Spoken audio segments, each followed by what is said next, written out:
Welcome, everybody, to the Minions of the Zoo. It's Tuesday night.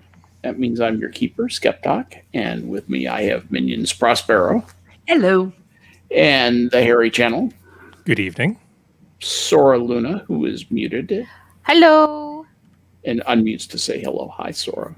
And our beloved friend and flamingly warm companion, Irate Prostate. What's up, y'all? It's nice to have you all on the show tonight. You know, it's been an interesting week. It's just I've had a lot of personal stuff. It's funny, like coming back to Minions and this world right now, when you've really been focused on some very intense personal, real life stuff. It really does feel like a separate reality. Sorry, Carlos Castaneda, but it really does feel almost as though I exist in two different realities. And I wonder if anybody else feels like that from time to time. Probably, there are a whole set of things that are common to things that you do online. And many of those things don't exist in the real world, and vice versa.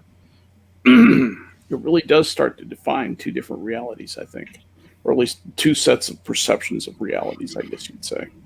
But I think that might be why people have so much trouble understanding some of the online behavior, because it doesn't equate to reality for them. They don't spend a lot of time online, and they pop in and they're like, what is going on with these people? Yeah. And it's because they live the people there. What are they do? The people doing the videos where they're screaming into the camera, sitting in their car and crying, and the world is coming to an end, and that stuff where you're like, my God, you need to get out more, honey. Yeah. Well, it's interesting. Assassin of the Gray makes a joke. He says, I have no idea what reality I'm in, right now. And I understand he's making a joke, but that really is true. When we enter one of these realities, when we enter our real life persona, there are certain things that we have to do to get ready for that life. Typically, if you're going out, you're going to be with other people, you dress to a certain level of presentableness. And you have to do things like drive a car and meet people and talk to people on the phone. Remember when people used phones for talking? Is that bizarre or what? And as opposed to vaulting into your e-life, which essentially just means you're making sure that this pair of sweatpants doesn't smell too bad, throwing them on and sitting down in front of the computer, and you're dressed, you're ready to go. There's no preparation, and you can just haul out anything you want and be any person you want. There are a lot of flexibilities in the online life that make it desirable, particularly to the millennial and post-millennial personalities. It's just my opinion. But at any rate, let's take it around the horn. Irate, it seems like it's been a long time since you and I talked. What have you been up to, man? Yeah, that's a good question. A lot of different stuff, right? I spent all day today trying to fix my computer because the update of Windows 10, this thing always bricks out and I can't log into it after I do the update. So I have to do a system restore. And this time it was like, it said the BIOS was corrupted and shit. And, you're doing a system restore after you do the update? I had to. There's no way I couldn't log in. It wouldn't let me log in. What a pain. You got to go to Windows 11. Deluxe, Premium, Extra. They're going to get it right this time. How much is it? $400 now? But it's good. Right. It'll be right this time. Should be right this time, right? Mm-hmm. Yeah. Humans and their operating systems. Oh, me. Sora, what have you been up to, hon? Not melting. Not melting. Trying not to not melt. Is that having to do with the heat or the rain?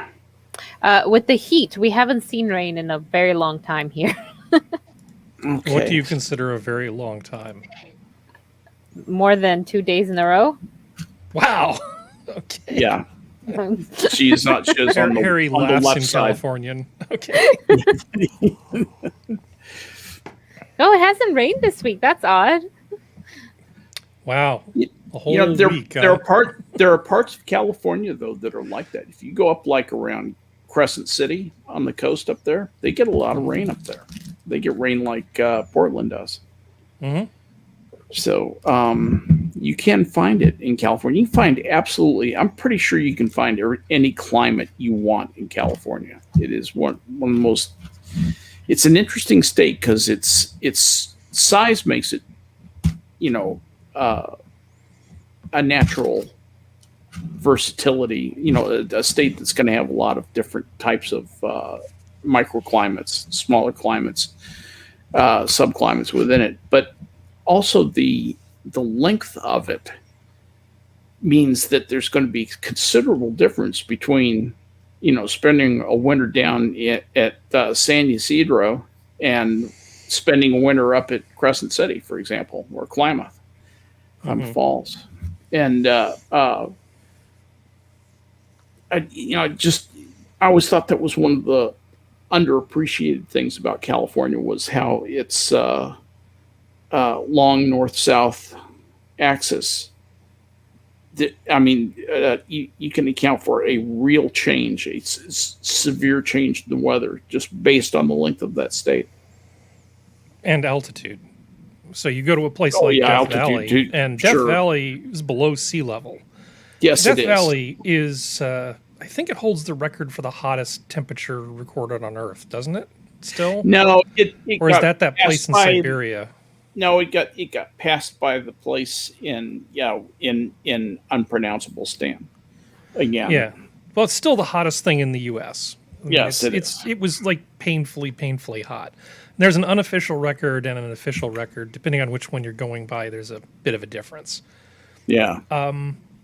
Yeah, versus, we actually get really cold weather. So it can simultaneously be, you can get like a 60 plus degree spread of high temperatures, from Death Valley to someplace up in the mountains. That's a great point. Yeah. If you just go from the, what is the mountain that the Palomar Observatory is part of? It's the tallest mountain in California. It's 14,000 foot mountain. I can't remember the name of it. But anyway, it's the tallest point. Yeah, Mount Whitney. And you take that and just the difference between that and Death Valley. And Death Valley isn't very far away from there. I mean, as Earth distances go, it's distance from Death Valley. I mean, it's not to Mount. It's less than 1,000 miles. Mm-hmm. I'm sure it's less than 1,000 miles. I mean, it's 72 miles. It's 72 miles away, and you are going from a alpine climate in Mount Whitney to a classic alpine climate to a classic the lowest of the low deserts on Earth. It's it's very peculiar topographically. And that's to the national park. It's actually only about 2/3 that far away to the area where Death Valley takes over the climate, to where you dive down into that desert and come off of it.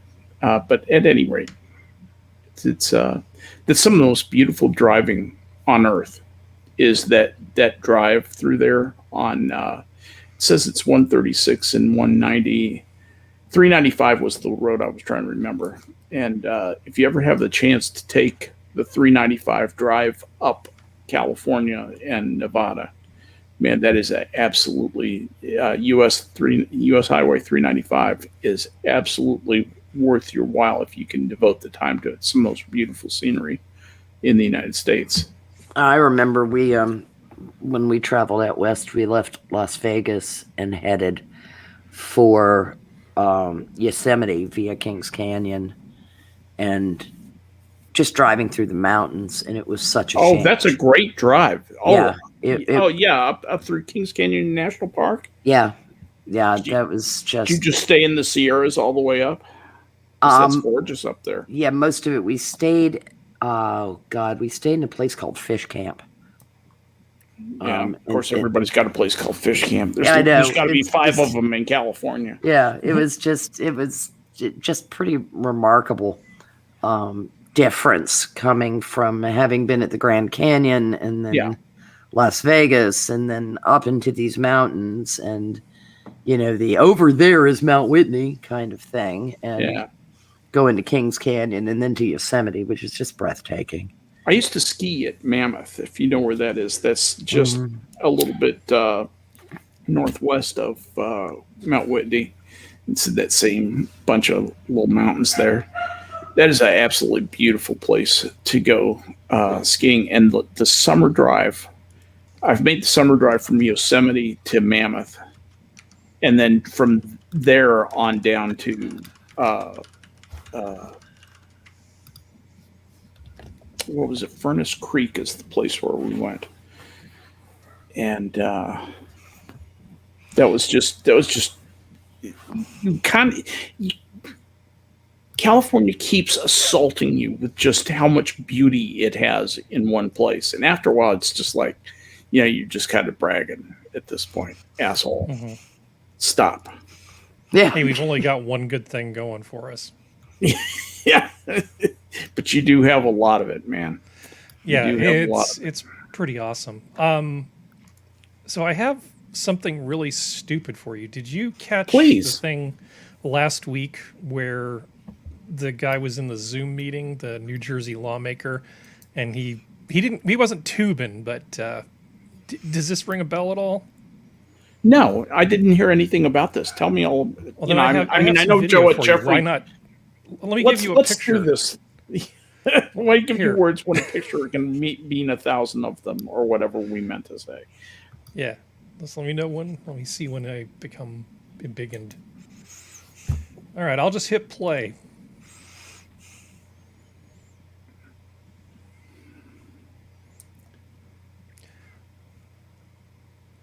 All right, enough prelude. Okay, here's the video. So there's a guy, Captain America there.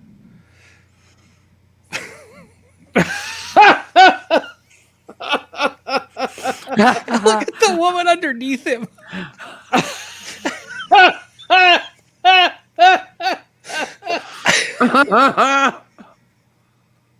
Trying really hard not to laugh. I just thought you might want to see that. Oh, that's awesome. The Excellent. look on her face is just that's fabulous. That's absolutely fabulous. Thank you. Boy, I bet Sora sees some shit. That's funny as shit. This didn't used to be a hazard. And it's what I was talking about at the beginning. You had those externalities, those expectations that you're going to go out into society.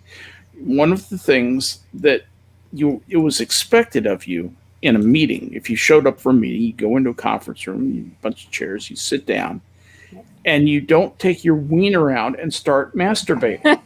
Well, it's just considered part of the deal.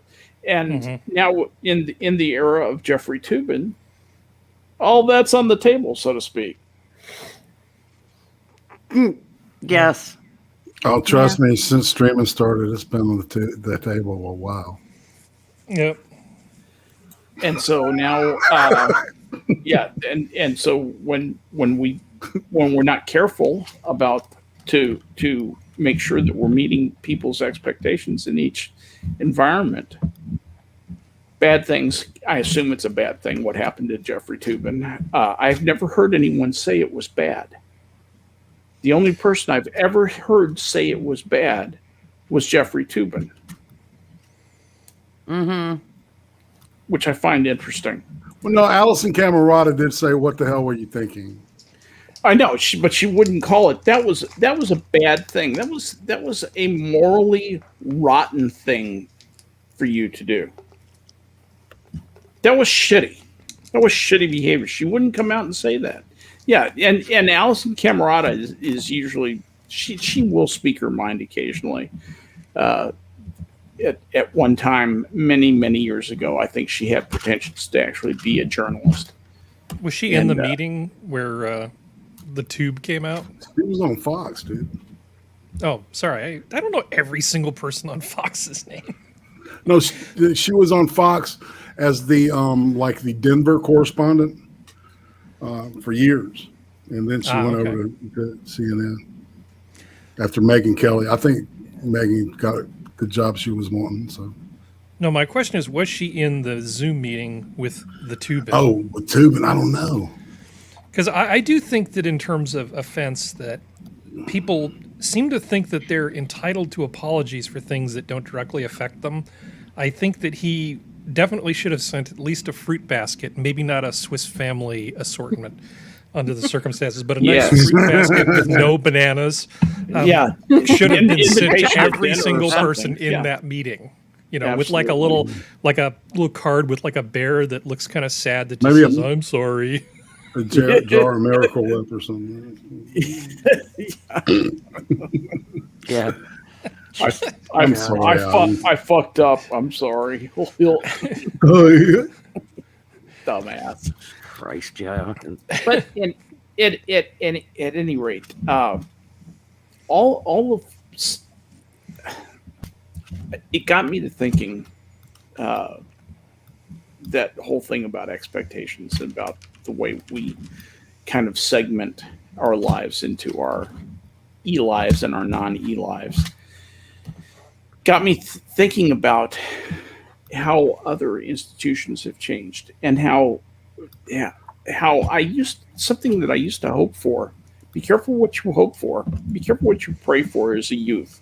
And I used to pray for the end of normativism. Now, normativism is being normative just means that you have some expectations about the way the world should work and expectations for other people's behavior, basically. And of course, being a know-it-all, college sophomore, I just thought that was a terrible idea. And as soon as I found out about normativism, I began inveighing against it, which can make you the darling of an anthropology department because they all thought norms were just awful and expectations and things like that. This was 1971, for God's sake. And now I kind of miss it because we have, and the big place where it came up, where it occurred to me, was the media does not consider it its job to tell us the news anymore, to report the news. Nope. And there's no pretense as to,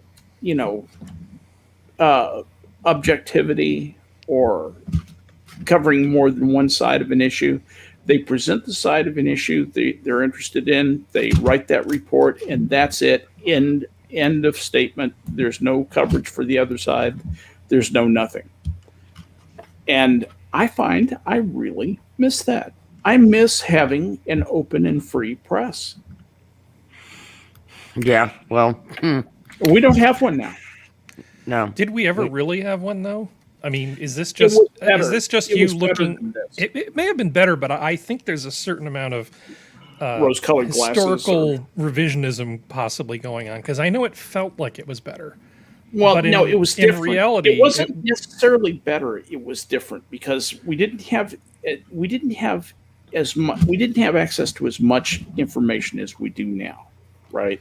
Well, there was a lot more curation because they didn't have to fill a 24-hour news cycle for one thing. Yeah. And the fairness doctrine did apply because you needed a broadcast license. So ostensibly, you had to broadcast in the public interest at least part of the time. even if even if Citizen Kane owns your thing, even if Hearst owns your conglomerate, you still had to at least pretend to occasionally serve the public interest, right? Right. So it Exactly felt like right. it was a little more fair than it is, and I guess in terms of it being better, there wasn't nearly as much concentration of ownership. Right now, I think it's 6 major corporations control nearly all of the news at every level. Yes. So there's, people have made compilations of all these small TV stations, essentially regurgitating nearly verbatim the same I know it's take on different eerie. things. It's eerie when you see them all chorusing together. The same Yeah. complicated journalistic lead. Yeah, you don't even need to auto tune it. It's like the same cadence even. Yes, it's Word for word, fucking shit. So Crazy. yeah. So I've gotten people went to the Olympics to compete, to be the very best at what they did, not to make some stupid political statement, not to turn them into a walking insane asshole, a font of bullshit. But instead, they went and took the product of years of discipline and self-sacrifice and all the things you have to do to get to be the very best at something and put it out on display for everybody to see. And people respected that. They liked that. They looked forward to it. The Olympics were really a special thing, and they've lost their specialness now. Yeah, that's going to be the noise I'm going to make an awful lot, because they've turned into just a big. I feel like it's a very corporate affair now. It's too much of a. There's too much hoopla about it. They kind of cracked open the thing when they started letting pro athletes compete. I agree with you completely in any sport. Mm-hmm. And I look, I understand after all these years of getting your ass kicked by the Russians and the Chinese because of their state-sponsored athletic domination from youth. I mean, literally from zygote to gold medal. And the Eastern Europeans having similar programs. It was very, very frustrating for nations in the West to compete against that kind of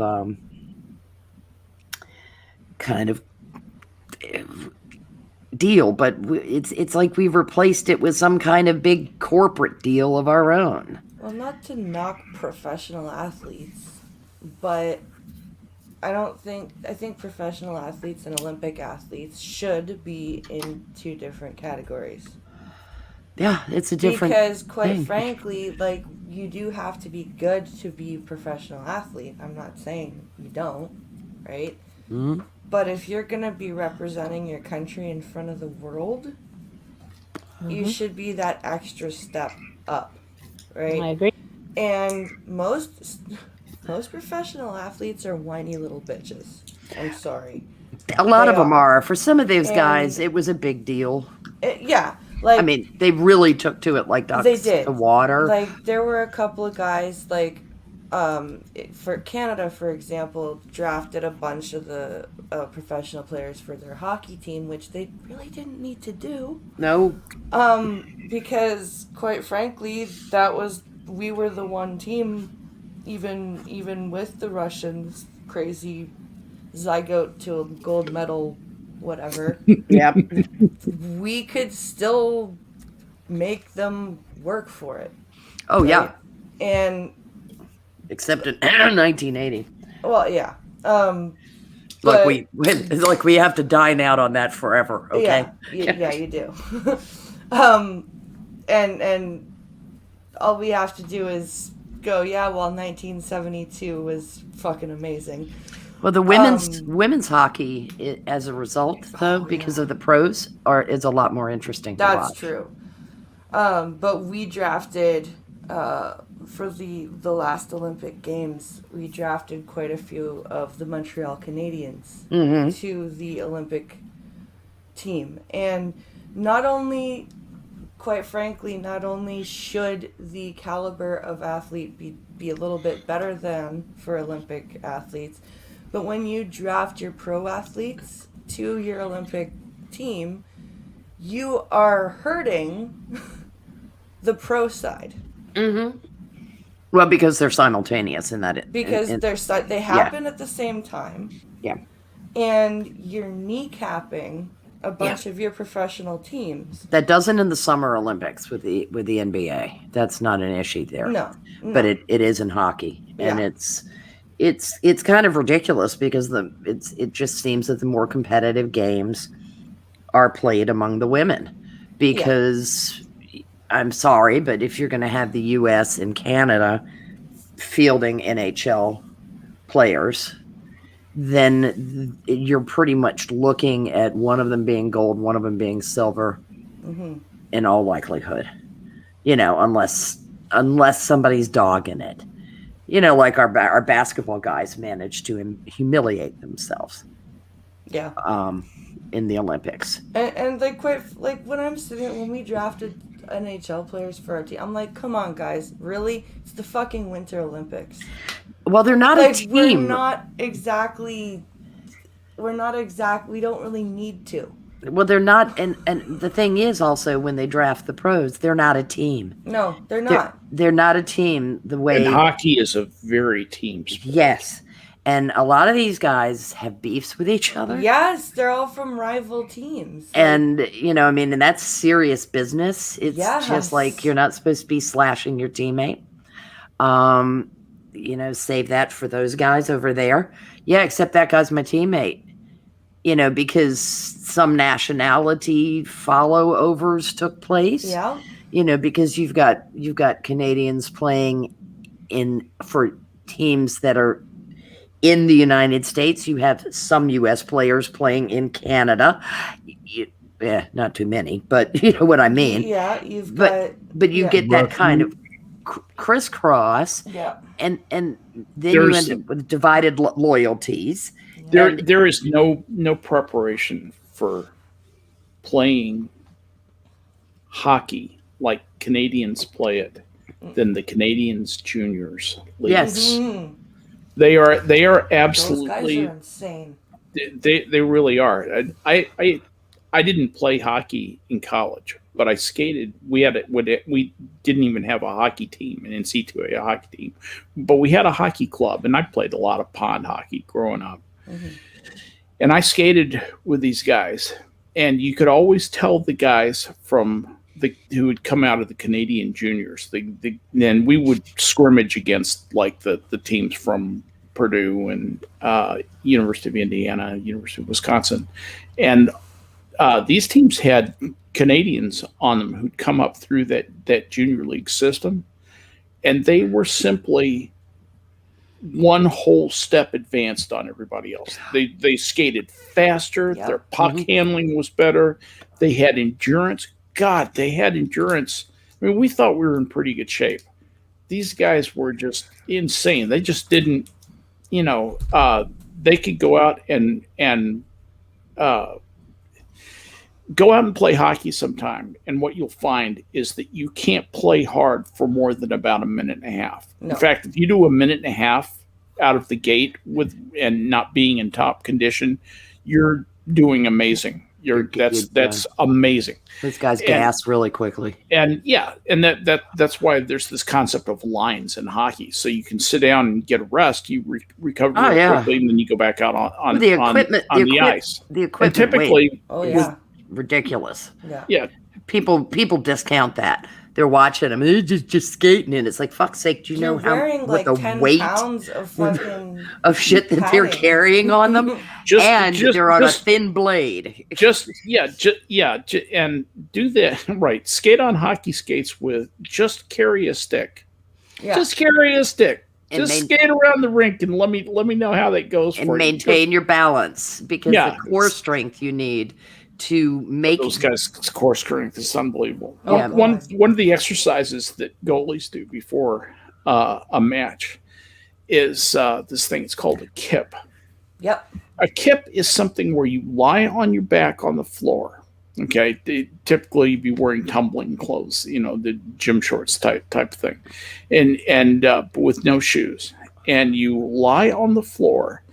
You put your legs up over your head, so it's like you're going to do a reverse somersault, like you're going to do a back somersault, Right. and stand up. But instead of that, you lunge your legs out so hard and have so much core strength that you pop to a standing position without touching the floor. That is, if you, I used to watch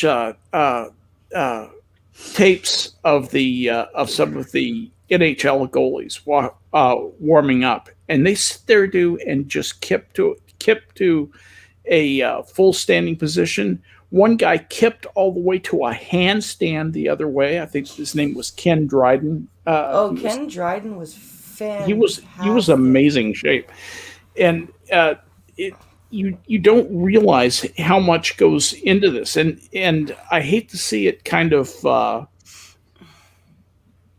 denuded by some of the infantile personalities that have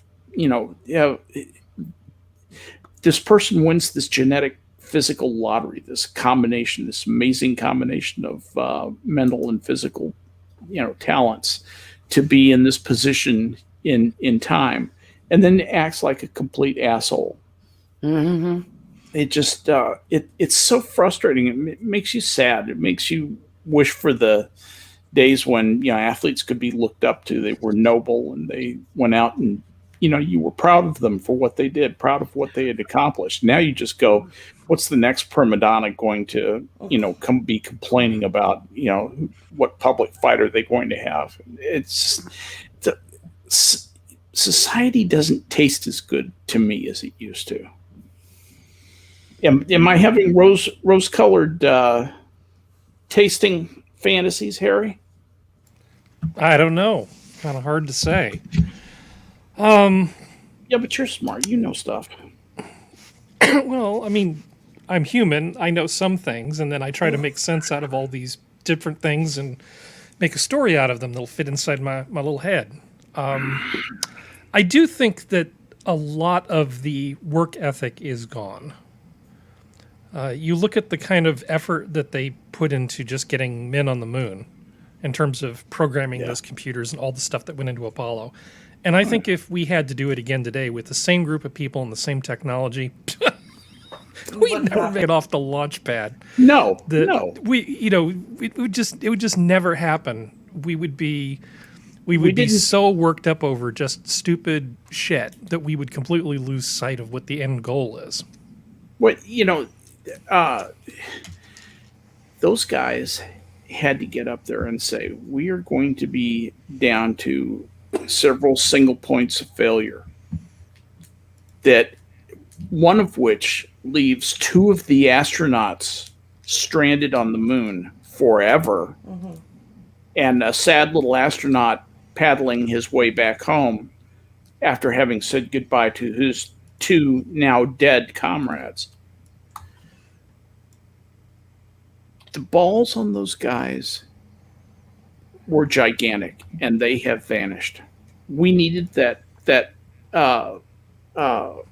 jet pilot attitude of intelligence plus that feeling that taking risks and handling it successfully makes life a little more zesty. Yeah. It just makes you feel better about living every day. And nowadays we would say, no, there's first of all, there are no pride flags on any of the switches in the Apollo command module. What's that all about? Yep. Mm-hmm. Well, there's 375 switches in there. Well, they all need pride flags. We're not doing anything until there are pride flags on every one of those motherfuckers. And what do you mean you're only planting a country flag on the moon? Yeah, That's nobody's That's colonialism. gonna colonize the moon. You need to plant a transracial, transgender, Gay flag. pride, freaking flag on the moon, and you cannot claim that spot for any country. You must claim it for the entirety of the planet. The gays can have it. The gays can have the moon. And be Send the mindful gays of to the the moon. indigenous creatures that may be on the moon, The please. moon, yeah. Yeah, because that will make sense. All those indigenous creatures on the moon. Yeah, the NFL has announced that football is gay. Well, it kind of Okay. is. Yeah, no kidding. They have a You position. guys- You They have a guys said position it. called a tight end, for God's sake. Anyone who is like Yeah, watching it a is. game And of a split- football, it kind of is a little bit gay. Split end. Let's see. Some guy gets behind another guy's butt and puts his hands up there. Tickles his nuts and he hands Yeah, it him a says- ball. And yeah, exactly. And everybody runs together and falls into a big pile. Yes. Eh, It's spectacular. But it just this whole thing that football is Kind gay. of gay design. Oh my. Yes. Very exactly. Yeah, and I read that and Very I said, all right, there's been this. There was just recently a kind of a thing about one of the Las Vegas Raiders. God, that's hard to say. It has come out as being gay, and oh dear Lord, he's also a conservative. Which means he's going to have his gay card taken away from him. The traitor. And all I could think of is, can you run? Can you catch? Can you kick? Can you throw? Can you block? Can you tackle? I don't care who you fuck. Yeah. Can you do these things? Because if you can't, I'll give a shit. It's this one of the things that I absolutely fucking despise is the dragging of cultural politics into sports. Yeah. I despise it. It was always a place where people just went and rooted for their team. They could go ray, rah, rah, rah, ray, and then they'd go home. Yep. And it was fine. And you'd be heartbroken at the end of the Stanley Cup when your team didn't. What was that about? What was that about Toronto again? Make it. But I'm so happy my team beat them. My team's on their way to the Stanley Cup Finals right now. Maple Griefs, and now the Habs are back in the finals. I love it. Right. Yeah, I love this. It's just This might be the second time in my lifetime that they've won the Stanley Cup. I'm so fucking happy. They're gonna break your heart. No, I don't think they will, dude. They're on fire this year. It's amazing. now we've got the bullshit is in baseball. It's in football. It's in hockey. It's in basketball. I mean, fucking prima donnas, you can't even make 50% of their foul shots, complaining about my representation. And it's like, shut up. It's like, shut You're up. cashing a 6-figure check and you're bitching Yeah, they get about paid, my They representation. get paid 6, maybe sometimes 7 figures for 4 months of work Yeah, a little bit longer than that. And for a season, and then they're like, but my representation. It's like, motherfucker, you make more in half a year than a 3/4 of the country. yeah, well, they we'll make see more. in They their make more in a lifetime. year than a lot of towns do. Yeah, And it's and it's like, what representation? yeah, it's just like, oh, I've had the struggles I've had. Yeah, tell me about it. And now Shaquille O'Neal came out and he's like, oh God, man, I'd just play and play and play and play and play if I could again. Mhm. It's just Do you know that Al Gore's monthly gas bill, adjusted for inflation, is more money than I made in 5 years serving in the Navy. Which is rather amusing. His gas bill considering- for 1 month. Is that the Tennessee house? Or is that the Malibu house? It's the Or big. is it- It's it's the the big- It's a big house that's in Tennessee or North Carolina or something. It's a big mansion in Tennessee. Yeah, it's the one that everybody pointed out. That its carbon footprint was Yeah, I about was gonna. 4 About times the size of Albania. the Bush Ranch. I was Yeah. gonna say, isn't that rather ironic considering his platform of environmentalism? No, it's really ironic that he keeps. I mean, I'm sorry, you get a beachfront home in Malibu and you're talking about the oceans are going to rise and swallow the globe because the ice caps are melting. It's like, okay, dude, your histrionics are such, and your prognostications, a la the Mayan calendar, they don't come true. Yeah. Have actually destroyed the chance to get about half the country to believe that climate change is something that should be discussed.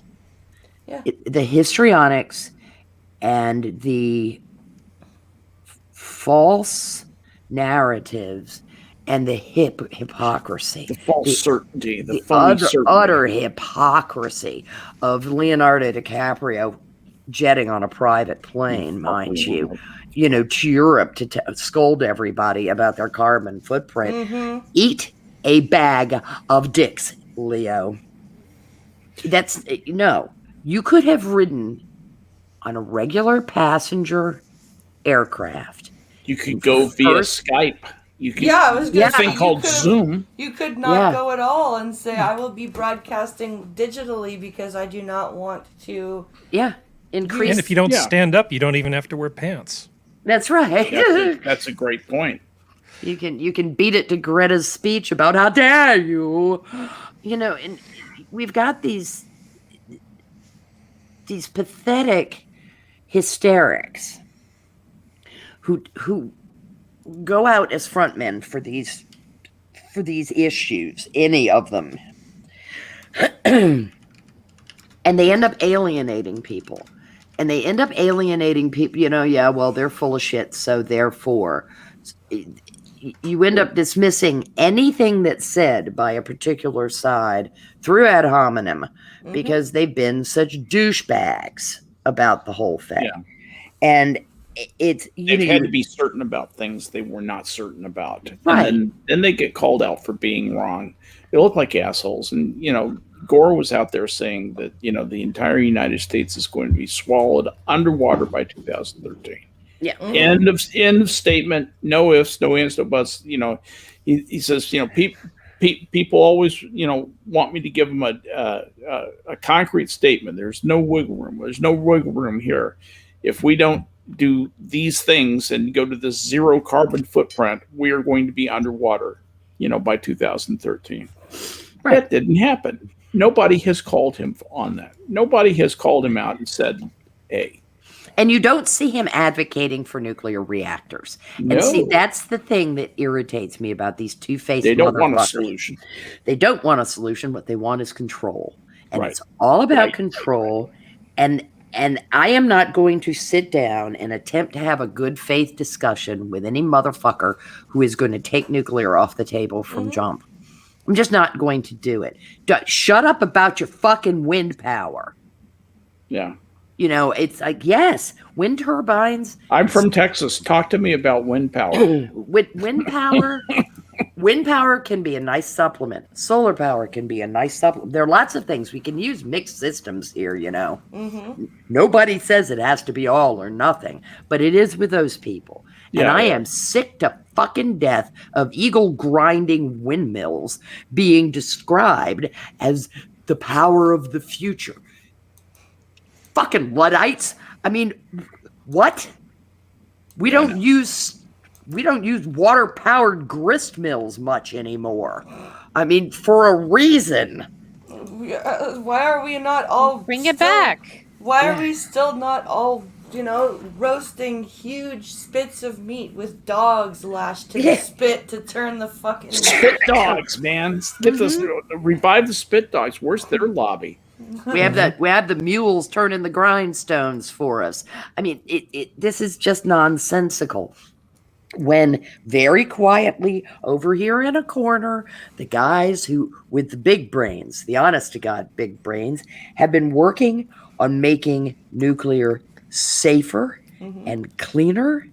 And God, is there some way one day renewable, in that we don't have to worry as much about Would Chernobyls and things like that? Why, yes. But no. What were we saying, Sora?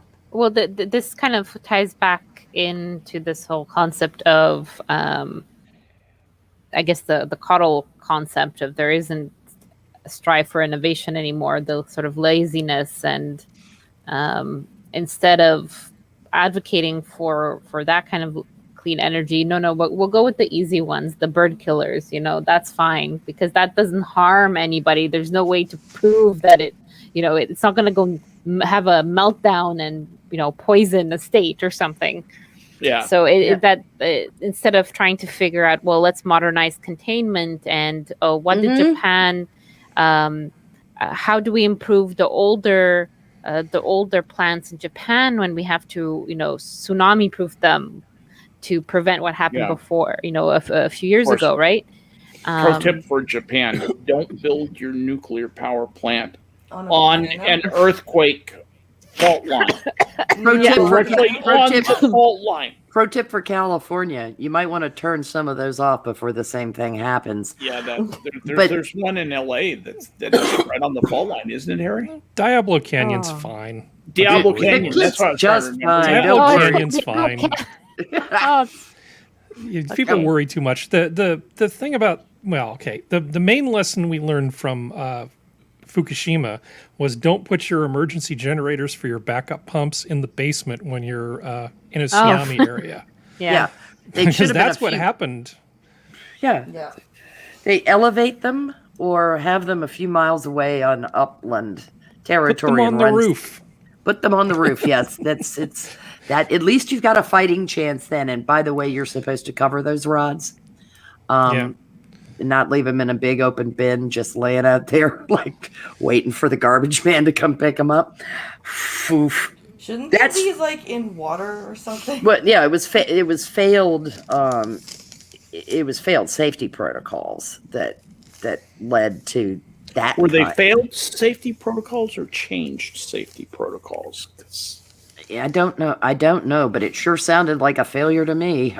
Well, it definitely is a failure. I'm just wondering where the failure is. Whether it was with the Atomic Energy Commission or whatever their name is now. Right. The thing that drives me crazy is you've got a lot of territory out in the high desert of California where you could have nuclear power plants just doing, doing, doing, doing, doing, doing. And you have very, very few people and very few critters, really. We have an entire state that could be devoted to Wyoming. What are they doing with Wyoming? Nothing. How about Nevada? There are fence vast off Yellowstone stretches. and make the rest of it nuclear power. There's vast Nevada too. Yeah, stretches of Nevada that are Utah fuck too all. for that. But they're putting solar farms out there because none of that energy is reflected and creates heat wells or anything like that. Jesus Christ, yeah. Can you fucking imagine how quickly the bird is fried that flies over those arrays in Nevada? Oh, yeah. It's 114 in Vegas today, and chicken is falling out of the sky. What you need is a cannon that squirts like a batter at the bird. Batter and breading. Just as it's approaching. So as it's approaching the focal point for the molten salt loop thing, you have a thing that just shoots batter at it. So it's covered in batter right before it gets flash fried. Flash fried for your dining pleasure. Oh man, please disregard. It's seasoned. It's seasoned. It's got a little bit of. This is how you solve food problems too. Oh Yeah. yes. Because then you donate those cooked birds to like food Soup shelters. kitchens and- Yeah. Well, you could just redirect the beam over parts of the city that are a little on the rough side, and it's like Yeah. it's raining fried chicken. Problem is, chickens are not great flyers. They may not get high enough up, so you'd have to Picky, drop them. picky. You have to drop them out of airplanes. You could eat like the predatory birds. And Oh, you could that's eat- it. Yeah, yeah. WKRP all over again. We're Yeah. dropping frozen turkeys over the solar array. The batter gun WKRP hits them, and you have flash fried turkeys. Yeah, but we don't need to The put humanity. the Gen 4 reactors in the ass into nowhere. They're perfectly fine to place in areas where people are adjacent. They are inherently a lot safer. And I part of the understand, appeal of these things would be to decentralize the damn grid. Mm-hmm. So you really want like the little small reactors Pocket reactors. that are spread out a little further. Mostly, unless you have the right kind of factory, it's not like you're going to go in there with a team of people and steal the reactor and then take it to your secret lair and try to extract weapons grade God, I can anything see. from it. Meanwhile, at the Three Legion of Doom. hold my beer moments when three rednecks come down from Chico with a pickup truck and they try to haul the pocket reactor off. Hey, Like this, Holmes. people who Let's hook them. Essay. Let's see if we can't get the reactor up off Yeah. of the. Sky hooks. You need some sky hooks. I mean, it's Damn, Essay, you glowing, man. What the fuck? But nuclear reactors would be fine. Nuclear reactors would solve a lot of the problems. There's nothing wrong with solar. The main big thing with solar and wind is it's intermittent. So in California, they're making this big push to get everybody on time of use power. So you'll pay way more for power between the hours of 4 p.m. and 9 p.m. And all you have to do is rearrange your entire life around this fact that We have this in Ontario. It's yeah, called, God forbid that you should roast a turkey or something, or use your electric clothes dryer, or do any of those things at Yeah, dude, at I a reasonable literally- time of your convenience. between Mondays and from Monday to Friday, right? Mm-hmm. I can't unless it's an emergency and I absolutely have to do laundry. If I do laundry during the day, it costs me I think it's like 15 cents a kilowatt hour to do my laundry. I have to, and if you wait till like 5 or 7 o'clock at night, then it goes down something like to like 6 or 7 cents a kilowatt hour. And they're calling that peak peak time. Yeah. peak Yeah. usage times. Yeah, And it's like, but you fuck can fix man. this. The way you fix this is by spending a whole metric shit ton of money on storage. So you essentially build huge batteries that store the excess. So you absolutely can do that, right? You can build a grid that's got a bunch of renewable stuff that's very bursty, and then you just pay through the nose for backup battery power, because you know that's not going to be cheap to store all of it. You You know, know, what's just Or you just build some nuclear reactors. But you know what's frustrating about this, Harry, is that our power grid in Ontario is so stable and produces so much energy. We're selling it to the States and to Quebec, right? And so the rest of Ontario, like, we have so much power that we're selling it, but then us in Ontario have to fucking pay to use our like pay for extra, like on you know, peak and not peak times to use our frickin', and magically during the lockdown those prices went to a flat rate, Yeah. and magically. nothing bad happened. The grid didn't fucking collapse. Because that's what they say. Oh, it's to manage grid usage, or to keep the grid from collapsing. We must charge you for using your electronics at peak times. And Well, are you getting a nothing- bunch of your power from renewables? Oh, we have incredibly our stuff is hydroelectricity and nuclear power for the most part in Ontario, because we've got the big nuclear power plant in southern Ontario, Bruce Nuclear.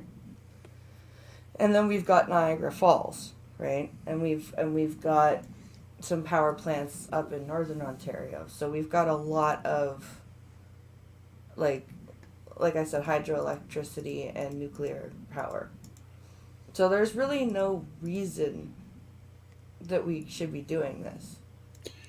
You know, just to go back to something that Prospero had been talking about, have you guys heard of this Ivanpah solar electric generating system? No. It's a concentrated solar thermal plant in the Mojave Desert in the United States. It's located at the base of Clark Mountain in California. It's just across the state line from Nevada. The plant has a gross capacity of 392 megawatts and deploys 173,500 things called heliostats. Each has 2 mirrors focusing solar energy on boilers located on 3 459-foot tall solar power towers. And it's an interesting idea of just basically taking the reflected heat, the reflected radiant energy, concentrating it in one space, in one point, and using it to flash heat water and, you know, turn turbines and get power that way. Interesting thing about it, the total cost, and keep this figure in the back of your mind, was $2.2 billion, $2.2 billion to develop this, of which the United States government guaranteed 1.6 billion of that, which was effectively financing a great deal of the plant through silent taxes through a gigantic, you know, this is why you got to break up the Department of Energy, is because it's just used as a cash pump for things like this. Mm. They essentially ship these guys $1.6 billion out the back door of DOE, and they've got this thing that works fairly well as long as the sun is shining, and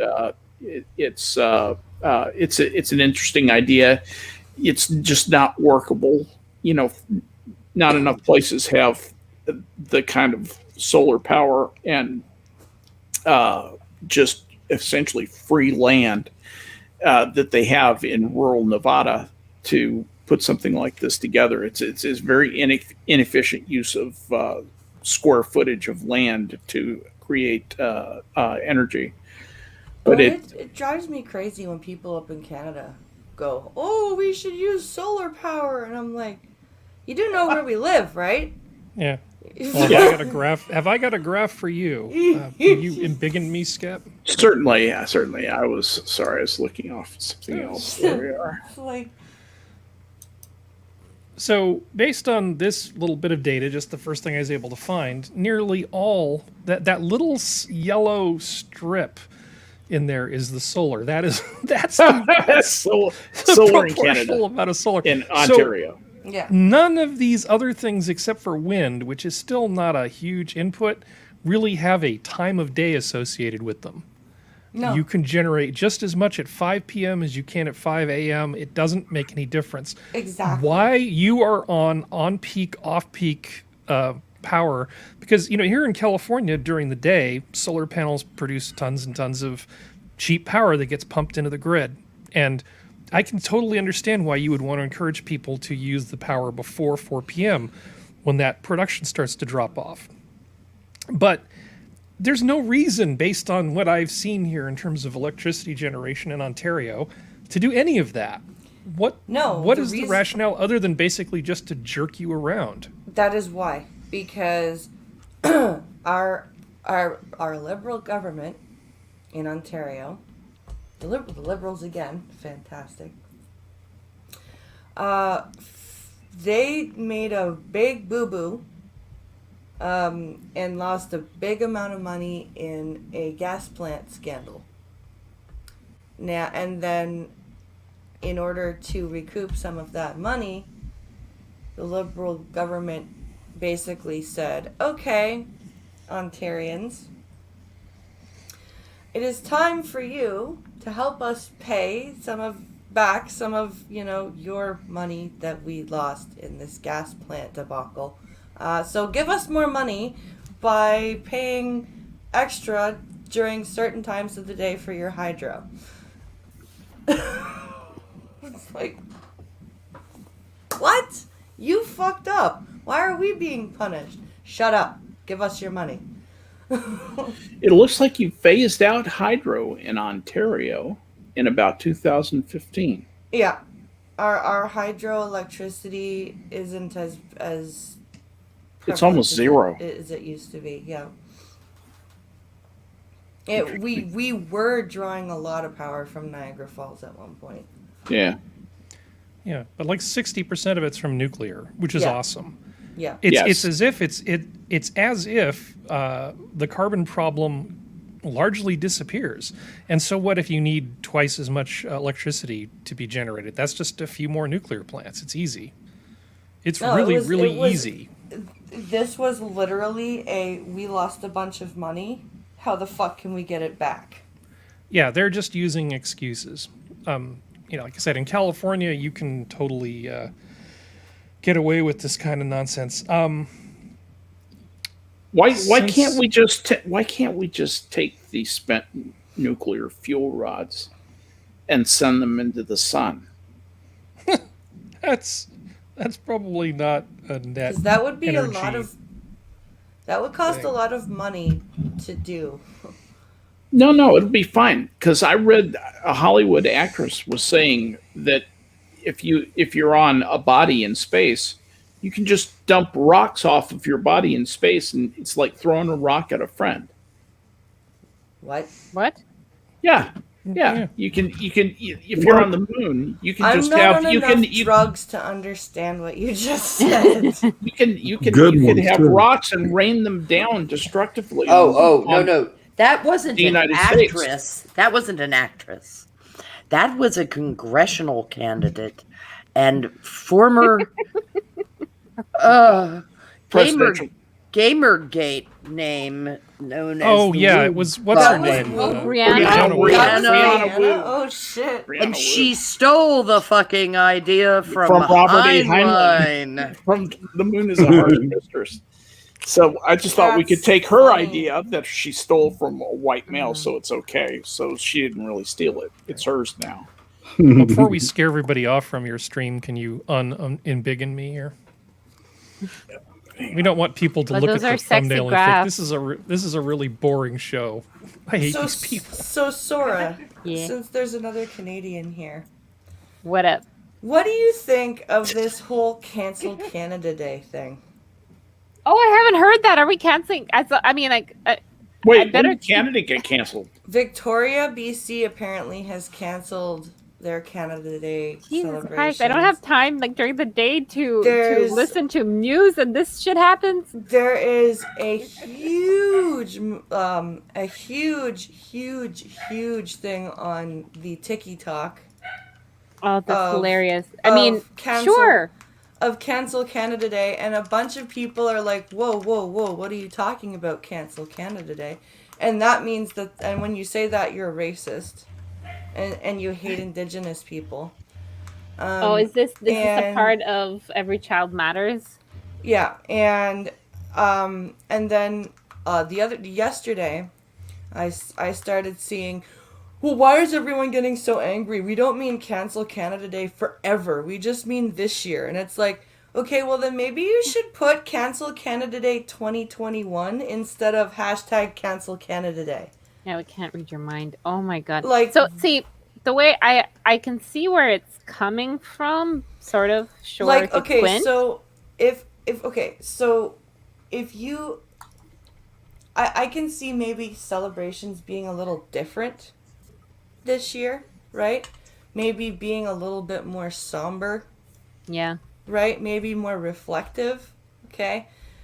But to say to cancel it altogether, I don't think that's like, and there are people saying, oh, it's disrespectful to veterans, and people are like, we have Remembrance Day for that, and it's like, well, there were things that happened two Canadian veterans on Canada Day. Have you heard of the Battle of the Somme? Yeah. Anyway, I mean, this is not.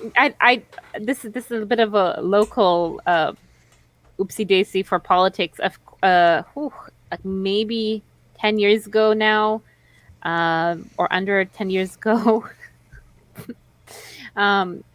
Here in Vancouver, on Indigenous Awareness Day, to promote it, I guess City Hall forgot to, and they decided to have a free yoga class day. oops. So instead of promoting Indigenous Awareness Day, they had free beach yoga classes. Oh dear. So I mean, I can understand how people will, go the other way, because sometimes we are not the most sensitive Like provinces and to these things. If anybody's watched, my coffee streams, you'll know that I definitely think that there is a problem being faced by the Indigenous people of Canada, right? Oh yes. There is definitely stuff that is going on that absolutely should not be going on, and it needs to stop, right? But to cancel the celebration of your country's formation. But see, this is an excellent opportunity, not for canceling, but to take this day for this year to exactly what you're saying, to have the somber discussion of, hey, this things is coming out. Current Canada is not this. Mm-mm. We have a past, like with most countries, and now it's coming out, and we have to deal with it. But doesn't mean that current Canada, which is what, and the things that happened to bring us to where we are, should not be remembered and celebrated. Because no one is celebrating the death of these children. That's what people are saying. Like, if you celebrate Canada Day, you are basically partying on the backs of dead children. I told you. I thought he had 3. What? Yeah. Hi, Uzi. Hi, Izzy. Hello. Yeah. Sorry about that. It's all Thought I good. was muted, fam. It's all good. But no, I think that's ridiculous. It's they could have come at it in a different way. It's just easy to hashtag cancel, insert topic here right nowadays. And if it started kind of all over TikTok, I'm sorry, I don't put much weight over that, but obviously I'm sure that'll gain steam. Oh, it's getting, like, I've actually started looking in, like, I think you can find it on Twitter as well if you try. Like, it's kind of sad, really. Like, and my theory, I feel like if we do this cancel Canada Day thing, then that gives license to the virtue signalers to just be like, oh, well, we did something. We canceled Canada Day. There's nothing else we can do. Right? Instead of actually, like, badgering the fuck out of your member of parliament and going, hey, what about that clean water for those people over there? Hey, have you done anything about that yet? Did they have any established medical centers, or is it still the one nurse for 300 people? Yeah, where's their small community? Where's their urgent care? Where's their access to adequate education and employment? Yeah. Where's their access to all that stuff? Like, I don't know how it is. I'm sure it's in parts of the U.S. you'll have this, but what's very interesting here is you have a lot of the main cities clustered around the border, right? Yeah. And it's very, very easy to hide reservations or First Nations towns up north. Like, push them north. Yes. Wherever you are, just push them north. Or, they're in potentially tribal lands, but not necessarily. May not be their tribal lands. It may be a tribe. A tribe, but not theirs. Be theirs. Yeah. And so it's sort of like, okay, they're out of sight, out of mind for everybody else. And it's not that, there's a lot of people who would be interested to know. They just don't know. right? About what's going on, and it's important. But they're sort of like, that they become. It's a weird way of. I don't even want to use the term ghetto, because it's not quite right, but it's sort of that idea. You're taking this really impoverished kind of group, and then you're just pushing them away from the city. Yeah. So while we still have our poor areas and not great areas in towns, like in any big cities will have, it's just like this one specific group of people are just conveniently hidden away. Out of And sight, out of mind. yeah, and it's a very interesting phenomenon, because it's so easy to do in Canada, as so much of it is not really cut down, Yeah. at least here in BC. But yeah. By the way, guys, I just noticed that we're basically streaming for ourselves. We're the only ones watching. Oh, is okay. and so Cool. I'm probably going to just let this go for another 20 minutes or so, and then we could just stay on and talk. That's essentially what we're doing, and not record out into the ether. Well, I was gonna say, I know I came late, but I need to head off to bed because I'm gonna have Alex with me tomorrow. So but tomorrow's Wednesdays with Skep. Are you gonna be available? Yes, I'll be here. Absolutely. Okay. Perfect. Look forward to it. And I will be doing. So there will be a coffee That's stream. key. I am so sorry that So Monday was a complete debacle. Pincalo's van needed new brakes and shocks, and while he was doing that, he discovered the calipers were fucked. Oh, I got Uh-oh. those changed recently. So he was doing all this work by himself. So it was, get under the van. Shit, I need a part. Either walk or call my mom to take him to the parts store. Go get the part. Come back. Get back under the van. Fuck, I need this. It took him Sunday and Monday, half of Monday, to do the van. So I had both boys home with me, so I couldn't do a coffee stream. And then on the Sunday night, I fell asleep at fucking almost 4 o'clock in the morning. I just couldn't sleep. So I was like, there is no way I'm going to be able to stay up for a Beat the Blind Girl. I need to go to bed. So I fell asleep around 10 o'clock last night and slept through until about 7:30. So I needed it. But there will be a coffee stream with Skep tomorrow, and I am doing Beat the Blind Girl tomorrow night. I will also be doing a Canada Day Beat the Blind Girl, because I'm not sure if I'll be able to stream Friday night because we're going to the cottage. By the way, before you go, I just wanted to get this in while you were still here. A lot of people don't realize this. Canada made a huge sacrifice in the Battle of the Somme in World War I. Mm-hmm. 24,000 Canadian soldiers died in that battle. Yeah. Yeah. Yeah. The Battle of the Somme was horrific for the day the Canadians. British took 60,000 casualties in that day. Canada took 24,000. And then 17 days, or was it April 17th or July 17th that was Vimy Ridge? I can't remember. I know it was a 17. Oh yeah, it was the same block It was of time. the same month, I think. Yeah. And then Vimy Ridge, the Canadians held that hill because the French were like, we can't do it. We can't do it. We must run away from the Germans. I ate the cheese. I signed the surrender papers. Yes. That's all I know. Fucking cowardly bastards. Anyway. And also, there will be a Star Trek stream this Saturday, and Irate will be rejoining us. Yay! Yay! And there's so, much rejoicing. I'm going to be doing the track stream from the cottage, because StreamYard now works with Safari on mobile. Hallelujah. Sweet. I'll stand by to run the technical side if you Okay. want me to. Okay. And we're going to be talking about Trek Tech. That was Functional's idea, actually. Yeah, Irate, I figured you'd like to do that. The Tech of Trek. That is going to be some fun. Yeah.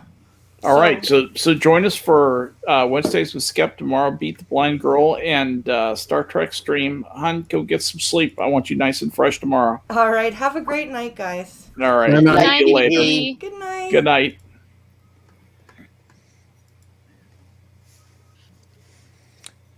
So, Irate Prostate, why did you go with a weird false color image of Jupiter? I liked it. Yeah, I know, but it's like I've actually seen Jupiter through a telescope with my very own eyeballs. It's and, beautiful. it is beautiful not that color. Yeah, it is not that I color. know. In fact, it's amazingly beige.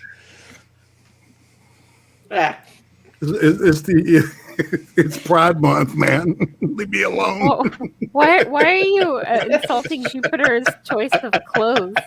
It's insultingly Sartorial beige. choices That's the best are answer allowed I to can be come made. up with, man. To be honest, Jupiter is the insurance salesman of all the planets. how about this Yeah. one? What are you wearing? Khakis?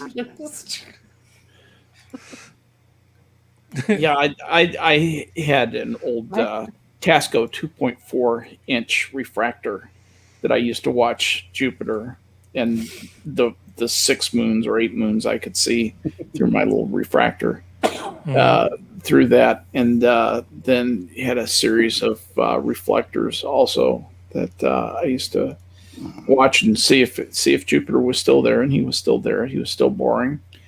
What I found out was that it's much more entertaining to look at a something generated for your computer screen than it is to hunch over a freezing cold eyepiece, out in your backyard, or hike to some low light place, out in the wilderness, so you can get a good look at the stars. It's very beautiful, but it wears a little thin when you start to get cold. That's all. Well, sure, with that attitude. Yeah, with that attitude, that's right. I'm all about comfort these days. I actually have heaters that I can wrap around my telescope optics to keep them from fogging over.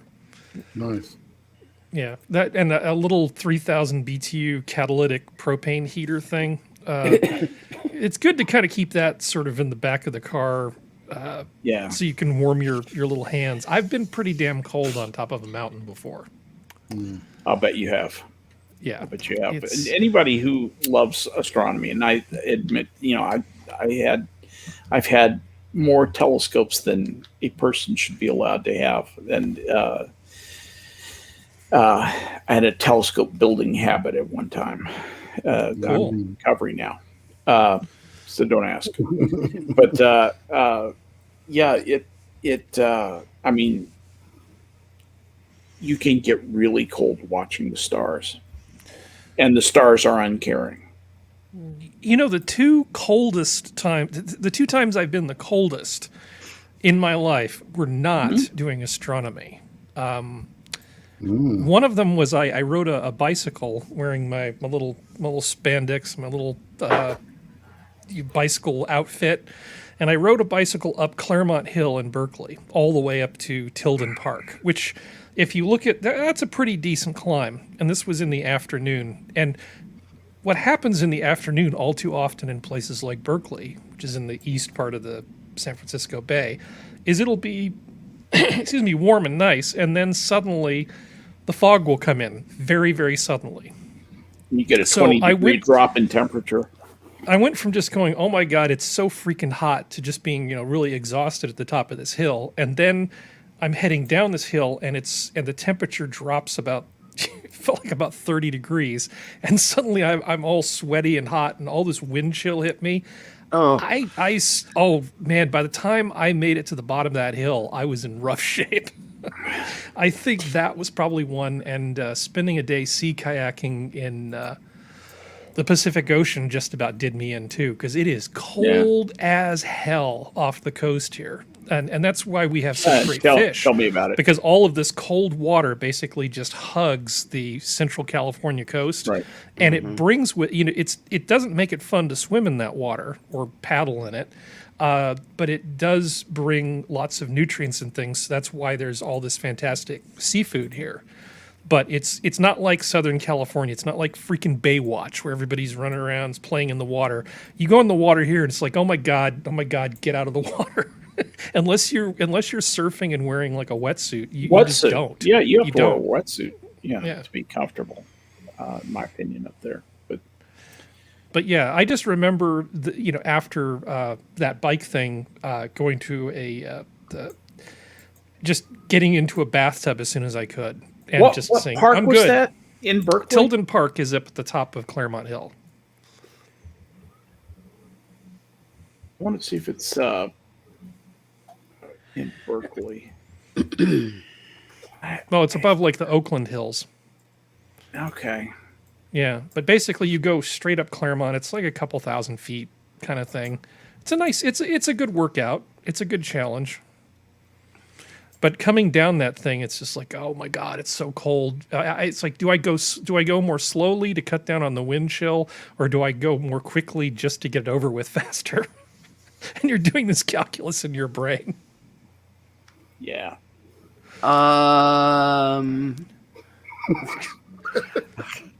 Okay. Well, now I need meclizine. That'll warn you up, Feeling warm motion you up. sick. God, no. Oh, well, you know what? That's slide number 69. Not intentional. Just saying. Yeah. Well, at least Jupiter's the right color now. That's good. Yes. I did that for you, Mr. Harry. Jupiter's blushing. Jupiter still works for State Farm. I think I can shrink it. Hold on a second. Yeah. Yeah. It's there was a I can't remember if that's the blue version. I can't remember what spectrum that is, man. It's not. I don't know if it's infrared Or ultraviolet. Are you? Mate, yeah, the one he was talking about earlier. Well, sometimes it's just false color when they take different emission lines and smooch them together. It doesn't have to be infrared or ultraviolet. But it was from NASA. Well, Skep's looking up the road to Tilden Park. Drink, I can tell everyone. you a super quick story. I was playing pool one time, and I looked over, and there was this woman who I'd never seen before, and I was not trying to pick up on this woman. I don't pick up on women in bars, and but she had this screensaver on her phone that had this beautiful picture of Neptune. I said, "Hey, good job, excellent choice of screensaver. I like that. It's a picture of Neptune." And she says, "No, it's not." I go, "Okay, I'm pretty sure it is." She's like, "Well, it's my phone. I would know." I'm like, "Okay, fine. It isn't Neptune, whatever." But she wanted to argue about this because I was dumb enough to try to be pleasant or friendly or something. She said, "You're not going to give up like that." Yeah, so ultimately she started pressing me on it like she really needed me to sincerely agree with her. So I go onto my phone and I do the search and just go, Neptune image search. And the first thing that comes up is exactly the same image as hers, except underneath it in big block letters it says Neptune. I go, here. Yeah, definitely not Neptune. And this It was the first image that came up in an image search. I kid you proved not. it for me. You're absolutely right. You're totally right. Not Neptune. I don't know what I could have been thinking. I don't know what I was thinking. Not like I could look it up on my phone. There'd be a giant block letter saying Neptune and that picture. So your parents were always right. They say nothing good ever happens after 9 p.m. You're right. Don't talk to anybody. Don't go anywhere. And then you'll avoid those kinds of stupid exchanges. The number of mentally off-kilter people I used to run into pre-COVID was pretty staggering. Mm. So You run into them in AA COVID. meetings too. Yeah, I was just gonna say, you've been at any meetings? Yeah. And they're still freaky. Yes. I'm glad you're going to say,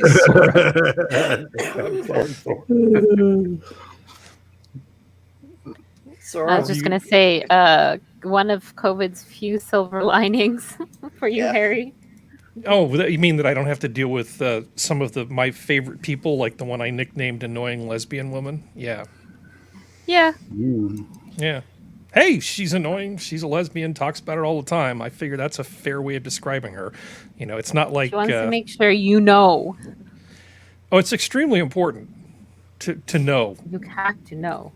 Maybe, Here, let me show you all my little bracelets that I have for all the different causes I care about. No, I really, honestly don't want to Does see she any still of them. have those rubber like gummy Yeah. bracelets from like Yeah. 2005 or whenever those Well, were? she was like new Live at Strong, being a you lesbian. know? Yeah, she was new at it. She had only just become a lesbian like a year or two earlier, so Oh. she was still learning the Oh. ropes, I guess. I would have tried to borrow a dental dam from her. Well, that escalated quickly. well, Hey man, Trying to improvise a chest invited seal. over What are here, you? man. if you have a bullet wound. I was a snake when you let me in. I'm going to MacGyver this dental dam and this duct That- tape. A For parachute, like man. the sucking chest wounds. yeah, it's perfect. Uh, Absolutely perfect. I actually read a novel where there was it was a nurse who was with someone who was shot by a bad guy, and it had punctured his lung, and she was looking for something to dam the sucking chest wound, and started yelling, "Doesn't anybody fucking smoke anymore?" Because cellophane Yep. would work so well. And Oh, cool. Okay. Cigarette cellophanes. Yep. yep. And because the amazing thing is there were two good guys. One good guy is down, the other good guy is dude in baseball hat, as he's been described in the story. That's it. When her companion is shot, she grabs his gun and shoots the fucker who shot him at the exact same moment as guy in baseball cap does. So they considered it a win for both of them, since the bad guy had killed both their fathers. It's a very complicated murder mystery story.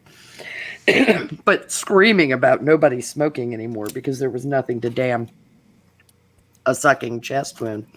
And guy in baseball cap happened to have a pair of rubber gloves. That's And a because Tom he Mix pocket knife. worked for the agency. Oh wait, that's the tracheostomy. Everybody's Yeah. seen that episode of MASH. So I had a thought the other Tracheotomy, day, yeah. which reminded me. You don't want a tracheostomy, I promise. Oh, you're you. right. That would be wrong. A tracheotomy. Tracheotomy is the small temporary one. I actually said that to a friend of mine who forgot to bring her EpiPen to dinner.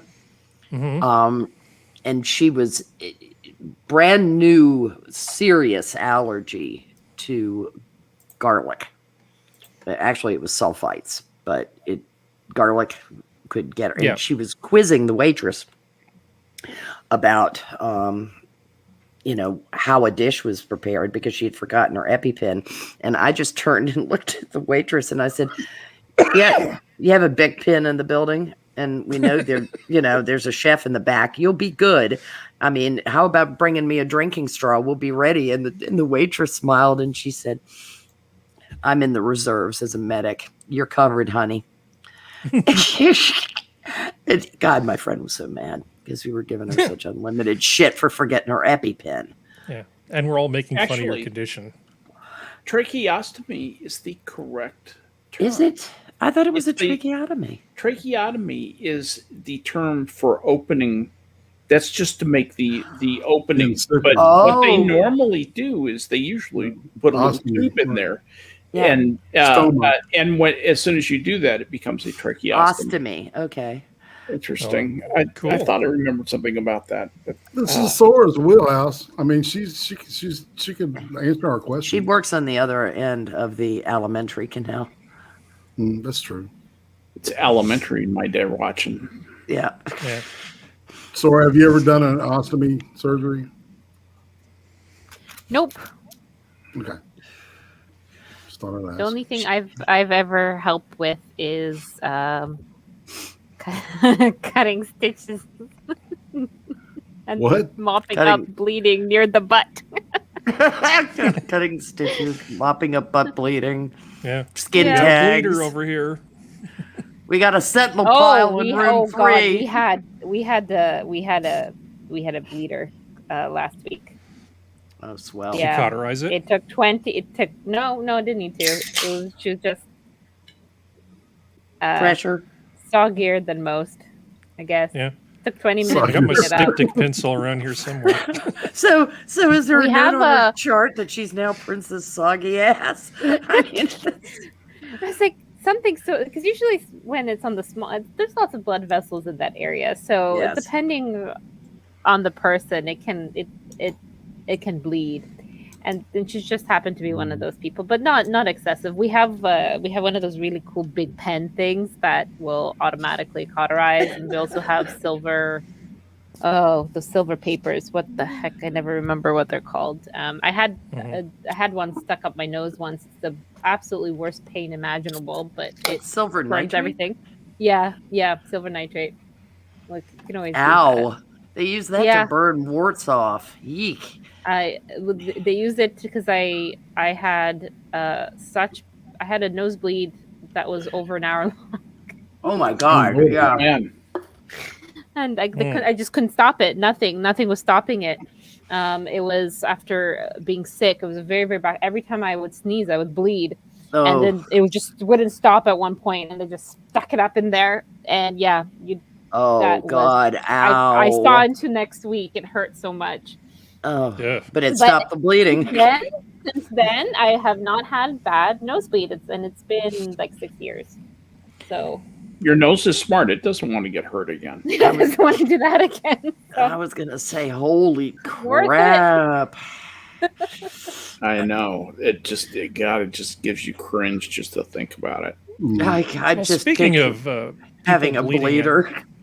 I have a modest proposal for Prospero to consider. What about we get rid of the filibuster, but we bring back dueling? Oh, that sounds great. I think like that it. would solve a lot of Congressmen problems. are killing each other. I think that's wonderful. I You think don't have to kill him. You could use. I mean, if you're, who was it that was? Joe Biden said you just shoot him in the foot or shoot him in the leg or something. Yeah. No, you just fire I have them. a feeling the people on the right side of the aisle would probably know where center mass is. Oh, I'm sorry. It was to wound. I'm sorry. I thought it was to the pain. Exactly. No, we could do that. First blood, and they lose their seat, and their seat goes to the leading candidate of the party that wins. That Crenshaw fellow shoots remarkably well for only having one eye.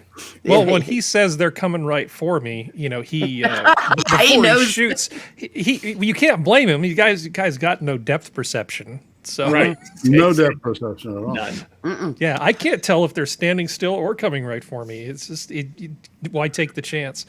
But there was something serious and stupid that came up today, which is the White House is trying to spin the problem with the crime in all the cities as being a Republican problem, because apparently we apparently the Republicans, by not going along with Sleepy Joe's $2 trillion bill, that was us defunding the police, because some of that money could have been used to keep police on, keep them paid. This is the extent of the logic. Standards. Oh my God. Oh, that's a whopper, though. I think it's absolutely amazing that they sent Jen Psaki out there to sell it, and they've got assholes at CNN and MSNBC going, yeah, it's Trump's fault. It's Republicans' fault. Every time I turn around, there is another article in The Hill or The Atlantic or some other. The Hill now is a lefty publication. I mean, it used to be much more middle of the roadish, but it's about Trump. That the White House was in complete chaos when he was gravely ill with COVID. That the this was into that with the this. And it's like, oh, how are you going to celebrate the 1 year anniversary of the Great Blue Wave? Are you going to run nothing but Trump stories? Because he's not been in office for 6 months now. And you're still running stories as if he's still in office. while still calling him a fascist, because fascists always concede elections. Well, You know. according to slow Biden, only dictators you basically would rule by executive order. So the first thing he did was do 100 executive orders. Absolutely. He's also had But it's more different losses. when he does it. You know. He's also had more losses in court than Trump did in the same time period. The Biden administration keeps getting bashed Hammered. in the face in court. And I am so grateful that the Ninth Circuit overturned look, I wish they hadn't. I wish there was some fucking sense on the Ninth Circuit, but apparently not. I'm just so glad they overturned the stay on the automatic weapons ban in California. And if you wonder why I say it that way, it's because all these retards call them, assault weapons. It's Adult weapons. You know why? The AR Because- stands for assault weapon. Yeah, of course it does. But the Because AR armor stands light for- rifle doesn't stand for anything, That's right. God. Also Remington, it by the 9th, acting because they're the Federal Circuit Court of Appeals. Next stop, Supreme Court. Yeah. And I would imagine a couple of the justices are just itching to reiterate some of the things they said in Heller and McDonald. Not to mention maybe 1,000 flowers bloom. I'd like to see it. I'd like to see it make the docket.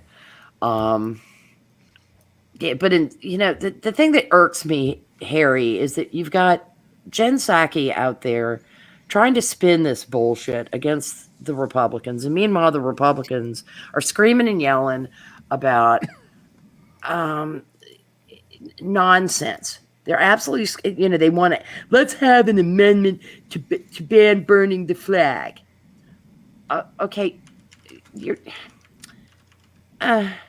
are you planning on amending the Constitution over a piece of cloth because you didn't like the ruling that it's speech? And you're worried about this? Why? Because burning flags is not what started the fires that burned a business owner alive in Minneapolis. It's an empty gesture that they can it's total fucking paper tiger shit. Well, it right? is. It's they're creating straw men to do battle against. Exact straw man. That's what I was looking for. And it's like, oh, the transgender bathroom bills. And look, stick to the business of CRT. There you go. Stick to that. Keep beating the drum about what a racist, moronic, anti-Dr. Martin Luther King pile of nonsensical crap that is. And while you're at it, maybe say something about the War Powers Act. You fuckers, but no, maybe our guy will get in and then we can bomb shit when we want to. Stop it! He's already doing it. We're already doing airstrikes in The Syria. neolibs and the neocons, there's no different. No, that's where horseshoe theory really does. It does have some validity. Is they both like to bomb the shit out of people. Oh, Sora needs to go so she can walk her doggos.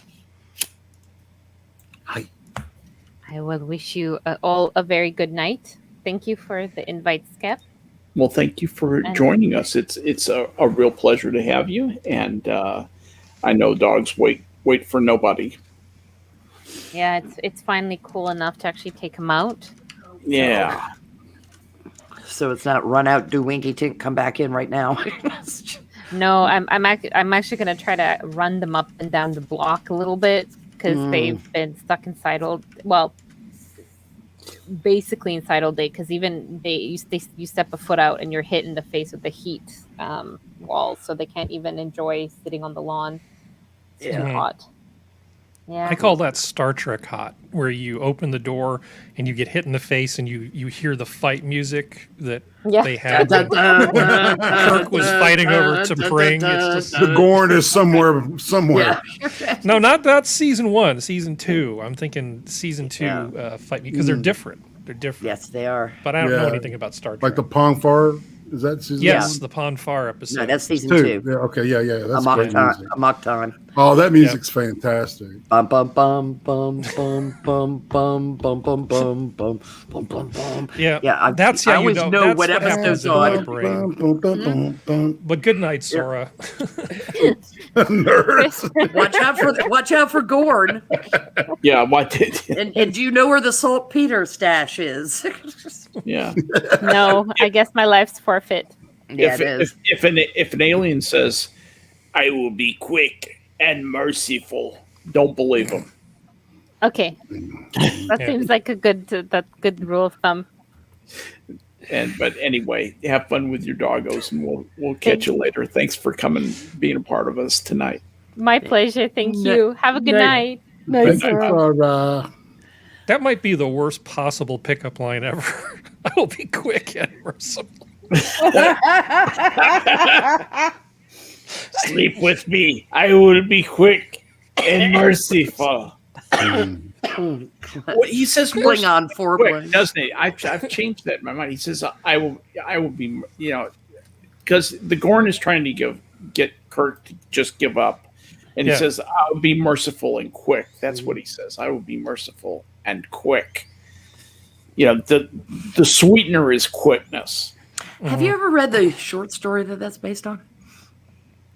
No, who wrote it? Frederick Brown. Frederick spelled Frederic with an accent in there somewhere. Brown, German writer. No, I've never read that story. Yeah, it's called Arena. Oh. I read it years ago, and I was like, "Wow, this is." Is it from the paperbacks? No. It was in a compendium of science fiction short stories. Astounding science fiction. No, but it was Cleo. Isn't that what it is? The Cleo Awards? no. No, what is it? No. Before the advent of the nebula. Nebulas. You're thinking of as Nebulas or the Hugo Award, but this was published before that. It was June 1944 of Astounding Science Fiction magazine. Okay. Is when it was published, and it was also in the Science Fiction Hall of Fame, Volume 1, 1929-1964, which was published, I guess, in the late 50s, early 60s, or early 60s. It would have to be. I think it was in a compendium that I can't remember if it was. It's been in several. The one that had I have the mouth original cream one, and. Yeah, the original one was it was first published in June 1944 in that issue of Astounding Science Fiction magazine. And members of the Science Fiction Writers of America selected it as one of the best science fiction stories published before the advent of the Nebula Awards. And as such, it was included in Science Fiction Hall of Fame, blah, blah. The Star Trek episode Arena had some similarity to this story. So to avoid legal problems, it was agreed that Brown would receive payment and a story credit. An Outer Limits episode called Fun and Games also has a similar plot, as does an episode of Blake's 7 titled Duel, and an episode of He-Man and the Masters of the Universe titled The Arena. Marvel Comics World's Unknown issue number 4 featured a faithful adaptation of the story. Nice. Yeah, it's different. It was kind of fun to read an original and see where script writers would mold it to suit, because it was taking a much older story and reworking it, which was kind of nice as compared to like Ted Sturgeon writing Shore Leave, or Harlan Ellison writing City on the Edge of Forever and then getting all butthurt because Roddenberry was like, can't have a mutiny. It kind of undermines the entire authority of the captain. Yeah. And no, it'd work out. Classic Ellison arrogance. Yeah. Interesting writer. I mean, Interesting human. Yeah, very interesting. He was a very interesting human. Uniquely unpleasant man. No Hunter Thompson. His first big break was one that he blew himself up on, and it almost led to his career collapsing around him. He got hired right out of some school he had gone to, and by Walt Disney, and he was out they went out to lunch together with Walt Disney, and Walt Disney was there at lunch. Harlan Ellison chose that moment to tell a dirty joke. Yes, smart move. Nobody had told him that you don't tell dirty jokes in front of Uncle Walt, and he was fired that afternoon. Yep. I've read I Have No Mouth and I Must Scream, and it was... I did not like it. It was well written, but I did not like it. I found the story very difficult to relate to.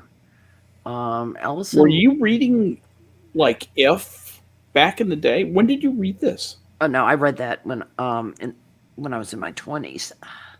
I didn't read science. Well, I did read science fiction because I read Jules Verne, but no, but that's really obscure. I didn't. What? I Have No Mouth and I Must Scream. Yeah, but it was Ellison's signature short story, and I was familiar with Harlan Ellison through people who were big science fiction fans, and I was a Trekkie, so I knew Ellison's name from City on the Edge of Forever.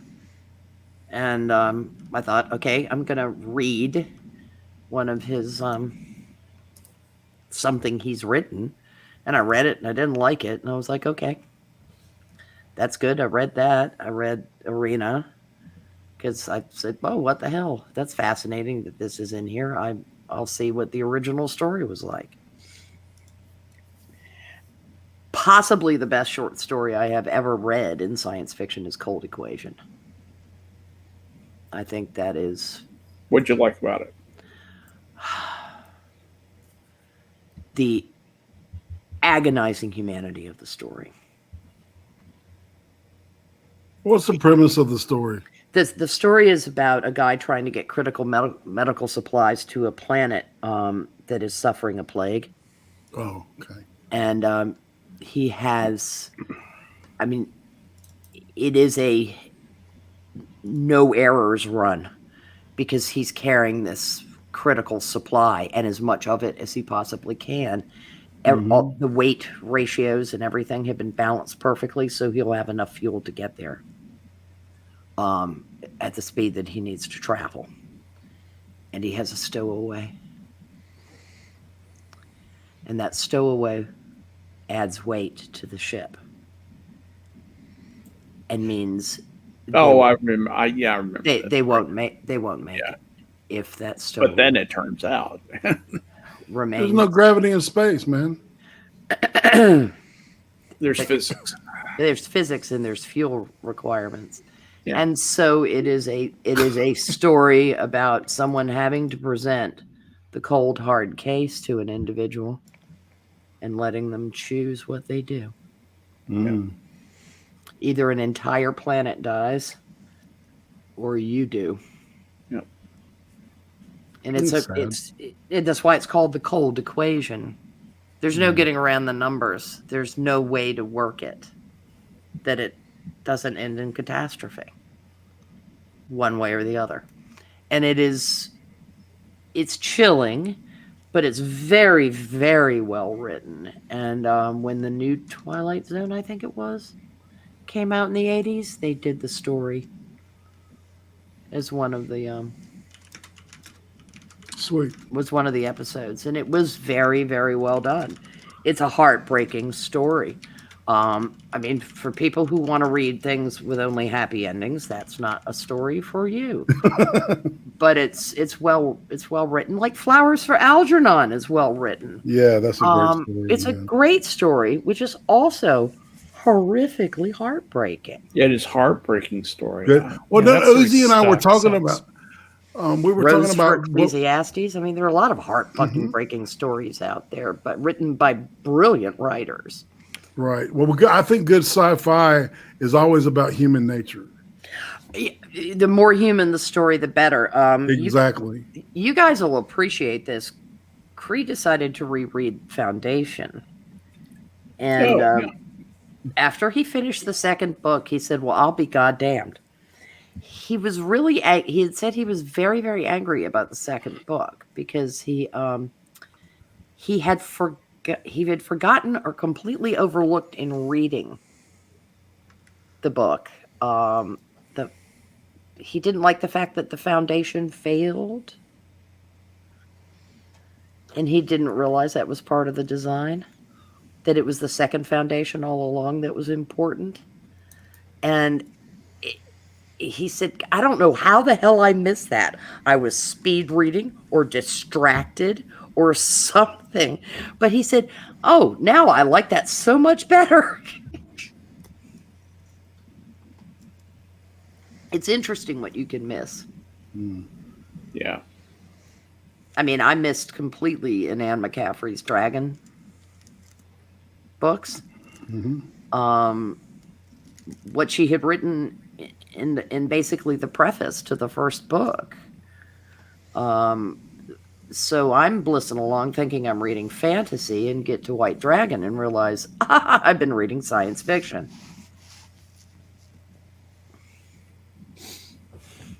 Which is, I mean, there is a distinct difference. Sure. Absolutely.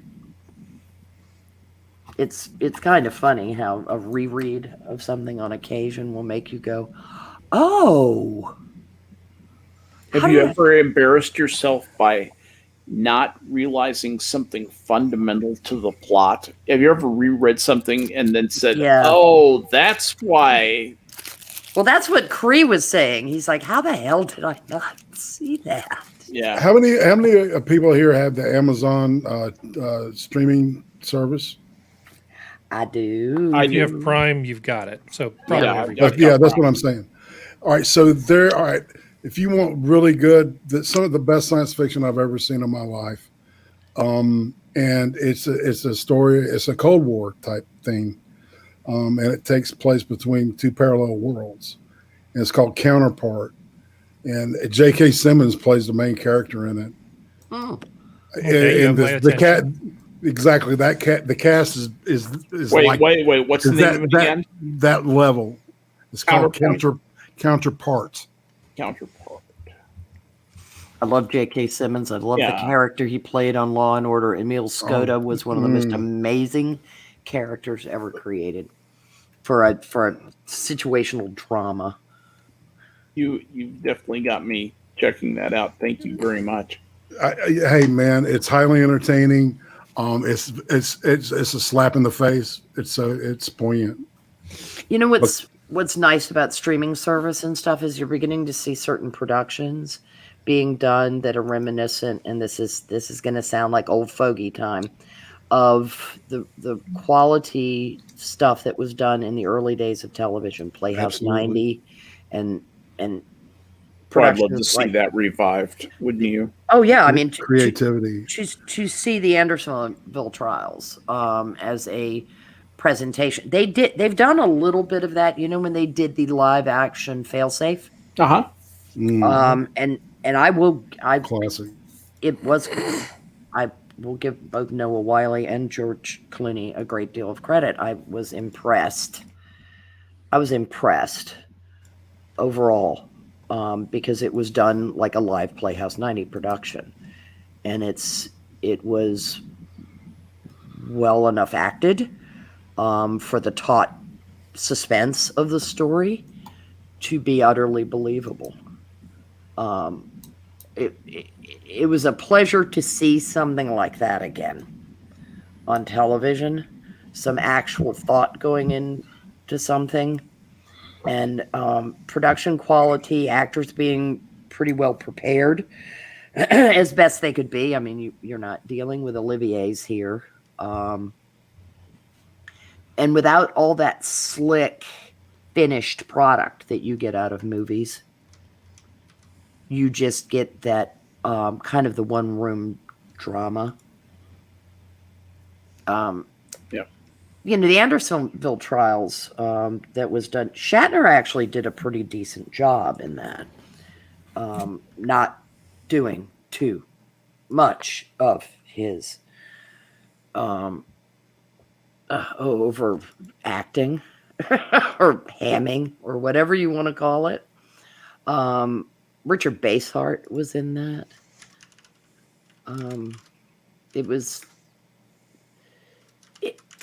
If you get a chance to see the play, The Andersonville Trials, or if you can find the teleplay when it was done as a Playhouse production, it's worth seeing it because it's an interesting courtroom drama. You know, movies are so fucking slick now. This is one of the problems I have with them. I don't think you could do the Caine Mutiny again without somebody fouling it up. Oh, dude, I wouldn't trust Hollywood with anything. Maybe Spielberg could do something like that, because he tends to get out of the way of his actors. Because again, the Caine Mutiny is like 12 Angry Men. It's almost a one-room drama. It's like a one-act play. Yeah. And it's you know, for anybody that thinks that Humphrey Bogart only played Rick in Casablanca, you ought to watch the Caine Mutiny.